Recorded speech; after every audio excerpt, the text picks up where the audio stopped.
બંધ કરી.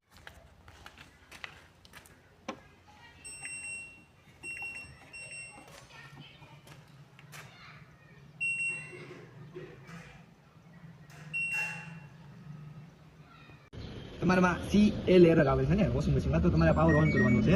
Power on કર્યા બાદ તમારે સ્પીડ અને ટેમ્પરેચરનું આ બે બટન દેખાડે છે ને, એ બે એક સાથે જોઈન્ટ દબાવવાના છે. એક સાથે 1 મિનિટ સુધી દબી રાખવાના. CL એનો જે એરર છે એ આવતો તમારે બંધ થઈ જાય.